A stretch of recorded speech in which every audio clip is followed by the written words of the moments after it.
তো ফ্রেন্ডস, আমাদের সামনে দেখতে পাচ্ছেন একটি ট্রান্সফরমার। এটা হচ্ছে ইউপিএসের ট্রান্সফরমার। এই ট্রান্সফরমারকে আমি 12 ভোল্ট কনভার্ট করেছি, সেই ভিডিও আমি আপলোড করেছি, আপনারা দেখে নেবেন। তো আজকের যেটা টপিক সেটা হলো 12 ভোল্ট ব্যাটারি চার্জার কীভাবে বানাবো সেই ভিডিও। তো এখানে দুটি কন্ডেন্সার ও 4টি ডায়োড দেখতে পাচ্ছেন ও একটি জিরো পিসিবি। তো ফ্রেন্ডস, এই জিরো পিসিবিতে আমি ডায়োড ও ক্যাপাসিটর আমি ইনস্টল করব। তো আমার এখানে যে ডায়োড দেখতে পাচ্ছেন এটা হচ্ছে 6 অ্যাম্পিয়ারের ডায়োড। এই ডায়োড দিয়ে আমরা ব্রিজ রেকটিফায়ার বানিয়ে নেব জিরো পিসিবিতে। এখানে আমি 4টি ডায়োড ইউজ করছি।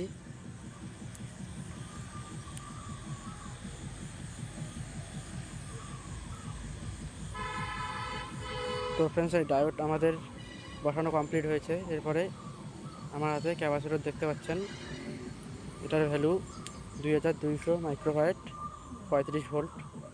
এই ক্যাপাসিটর আমি দুইটি এখানে ইনস্টল করলাম, দেখতে পাচ্ছেন দুইটি ক্যাপাসিটর। তো ফ্রেন্ডস, এবারে আমি এটাকে সোল্ডারিং করে নেব পিছনের দিকটা। আমাদের সার্কিটে কন্ডেন্সার ও ডায়োড বসানো হয়েছে, এবারে ভালো করে পিছনটাতে আমি সোল্ডারিং করে নেব। তো ফ্রেন্ডস, দেখতে পাচ্ছেন আমি এটার কানেকশনগুলো করে দিয়েছি পিছনে।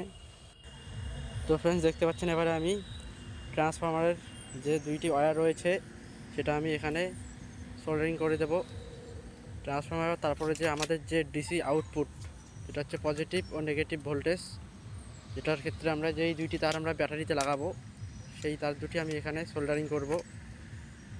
তো ফ্রেন্ডস, আমি সোল্ডারিং করার পর আমি আপনাদেরকে দেখিয়ে দিচ্ছি। এই তারগুলো আমি সবগুলোকেই সোল্ডারিং করে নেব। তো ফ্রেন্ডস, আমি সোল্ডারিং করেছি, এখানে দেখুন। এবারে আমি এখানে একটি এলইডি লাগাবো, যাতে আমাদের চার্জার যদি অন হয় তাহলে আমাদের এই এলইডি গ্লো করবে। তো এখানে একটা এলইডি ও আরেকটি হচ্ছে 1K রেজিস্টার, যেটা হলো এলইডিকে জ্বালানোর জন্য। ডাইরেক্ট যদি আমরা 12 ভোল্টে এলইডির কানেকশন করি তাহলে আমাদের এলইডিটা কেটে যাবে, সেই জন্য আমরা একটি 1K রেজিস্টার ইউজ করছি।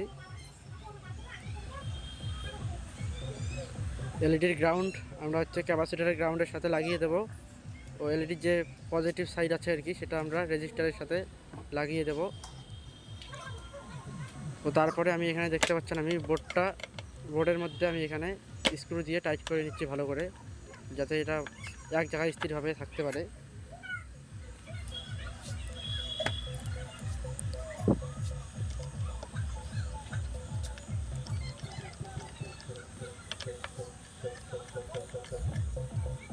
তো ফ্রেন্ডস, এবারে আমি আপনাদেরকে ভোল্টেজ চেক করে দেখাবো। তো আমি এসি লাইন ইনপুট করব।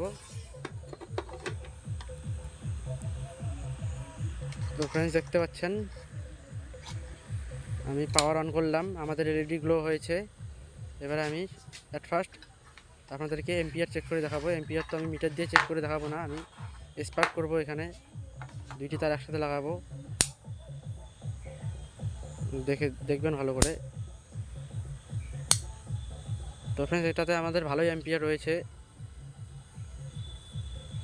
দেখতে পাচ্ছেন। তো ফ্রেন্ডস, আমাদের চার্জার অলরেডি কমপ্লিট হয়েছে। আমি এখনও ভোল্টেজ চেক করে দেখাইনি। তো আমি মাল্টিমিটার দিয়ে আপনাদেরকে আমাদের যে আউটপুট যে ভোল্টেজ রয়েছে সেই ভোল্টেজটি আমি আপনাদেরকে চেক করে দেখাচ্ছি। তো চেক করার জন্য আমি মাল্টিমিটারের প্রুফ আমি এসি 200 রেঞ্জে রেখেছি। তো দেখতে পাচ্ছেন 22-23 দেখাচ্ছে, কিন্তু এত দেখাবে না, আমাদের মাল্টিমিটারটি একটু খারাপ রয়েছে। এখন দেখুন 19 ভোল্টের কাছাকাছি দেখাচ্ছে, 19-20 এরকম দেখাচ্ছে। তো এখানে আমাদের ফিল্টার কন্ডেন্সার লাগানো রয়েছে জন্য আমাদের ভোল্টেজটি একটু বেশি দেখাচ্ছে। তো ফ্রেন্ডস, আমার ভিডিও এই পর্যন্তই। তো ফ্রেন্ডস, আমার ভিডিও যদি ভালো লাগে তাহলে অবশ্যই লাইক, কমেন্ট, শেয়ার ও সাবস্ক্রাইব করে পাশে থাকা বেল আইকনটি প্রেস করে দেবেন।